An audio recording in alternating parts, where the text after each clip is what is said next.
Okay, next we're going to be moving into integrating a discontinuous integrand.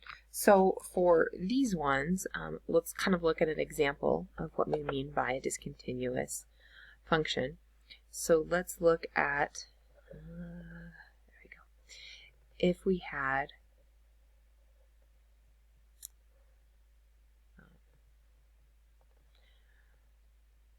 the function of 1 over x minus 4. So this is going to be an inverse function moved to the right 4 units. And we would have an asymptote right here at x equals 4. So let's say that we want to find the integral of this function. And let's first look at the interval from 0 to 4. So say I want to find the area underneath the curve of this function right here. So 1 over x minus 4. Well, 4 is obviously going to be a problem, right? Because we cannot plug 4 into this equation. It's not defined for this equation. So what we're going to do is we're going to use our same limits trick and say the limit as t approaches 4 of the function 1 over x minus 4 dx. And then we're going to be integrating from 0 to t. So that just allows us to define 1 over x minus 4 without having anything that is undefined, but still be able to find the integral clear up to where t equals 4. Now, some of these we'll be able to just plug 4 right in when we're finding our limits. Other of them, then we might have to pay closer attention. So do we want to know what is happening on the left-hand side of this limit or on the right-hand side of this limit? In this case, if we are looking at our interval from 0 to 4, then that is all of this domain right here. So we would be interested in what's happening on the left-hand side of the limit. And remember how we denoted that with a minus sign. So that would mean t as the limit as t approaches 4 from the left-hand side. Now if we changed those limits of integration and went from 4 to 8,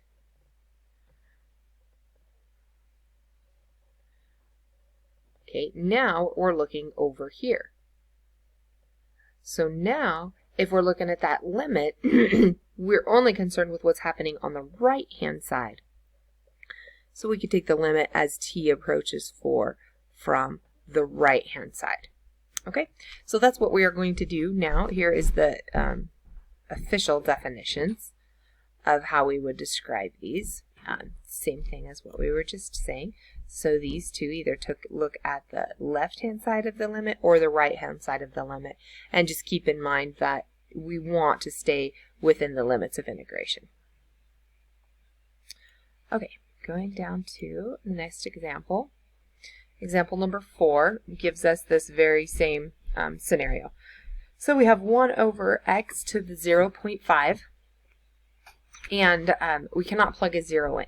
So they want to have the limits of integration from 0 to 2. But 0 is not going to work for us. So we've got to get that 0 out of there so that our integral can actually be defined. So we can redo that as the limit as t approaches 0.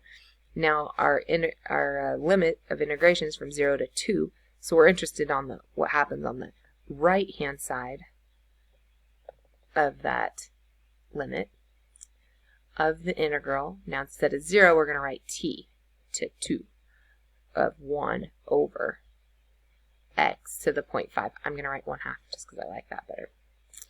Okay. So now let's rewrite again. I'm going to write that so it's not a fraction. The integral from t to 2 of x to the negative 1/2 dx. Now we're going to add 1, divide by that number, so we end up with the limit as t approaches 0 from the right-hand side of, we're going to add 1, that's going to become positive 1/2, divide by that, which is going to bring a 2 out in front of x to the positive 1/2, evaluated from t to 2. Okay, so 2 times the limit as t approaches 0 from the right of 2 to the 1/2 minus t to the 1/2, and then take the limit as t approaches 0. Now in this case, we can go ahead and plug 0 right in. We don't even have to worry about whether or not it's from the right-hand side or the left-hand side. Just 0 will do, and a 0 to the 1/2 is equal to 0. And so now our answer is going to be 2 times the square root of 2. And that's going to be a final answer for example number 4. Okay, and then same idea on example number 5. We cannot plug in the 1, so we have to rewrite that as the limit as t approaches 1. Again, from the right-hand side, since that limit goes beyond 1.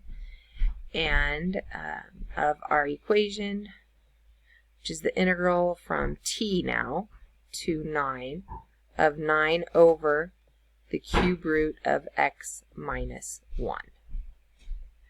Now let's go ahead and rewrite that as best as we can. I'm going to bring the 9 out in front, all the way out in front of our limit even.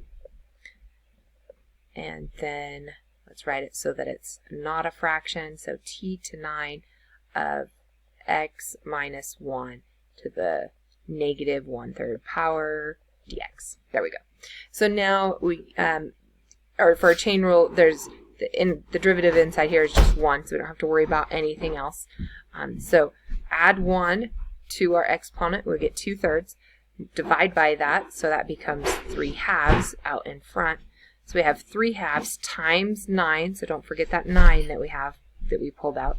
So 3/2 times 9 times the limit as t approaches 1 from the right-hand side of x minus 1 to the positive 2/3 power, and then that is being evaluated from t to 9.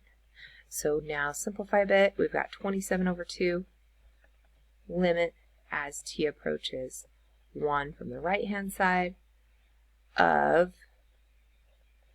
9, let's put a 9 there, 9 minus 1 to the 2/3 power, minus t minus 1 to the 2/3 power.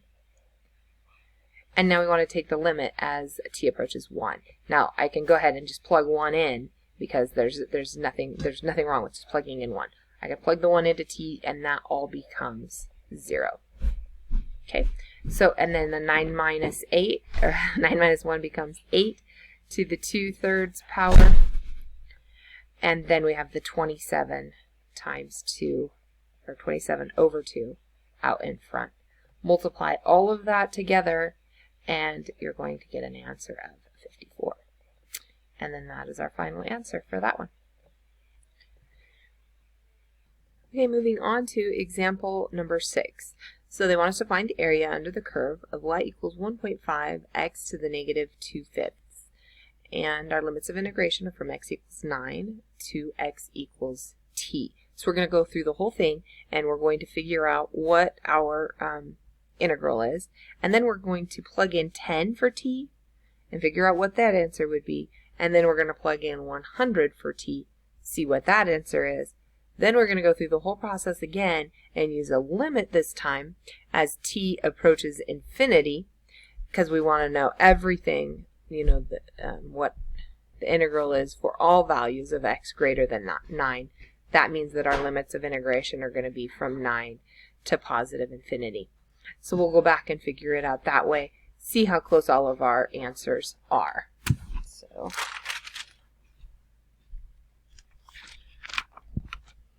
yeah.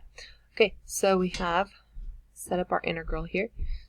Integral of 1.5 x to the negative 2.5 dx from, and we're going to integrate this from 9 to t.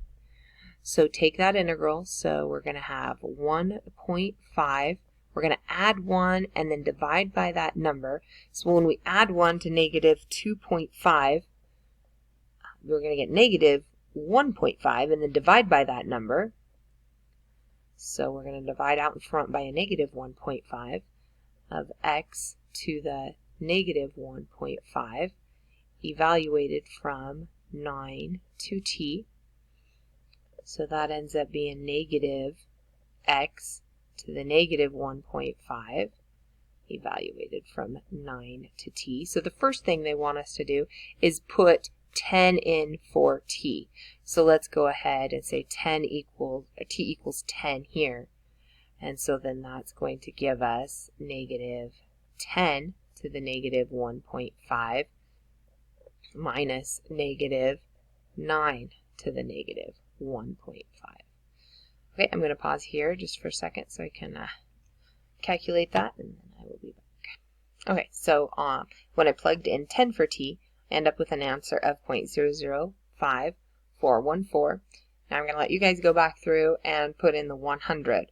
The whole purpose to this equation is to let you see that we get closer and closer and closer to the real area the bigger the value is for t, then we get closer because we're going from 9 to infinity. So the 100 will be much closer approximation to what the total area is. But let's go ahead and figure out what our total area is. So set up our integral again from 9 to t of 1.5 x to the negative 2.5 dx. And this time we're going to go ahead and throw in a limit.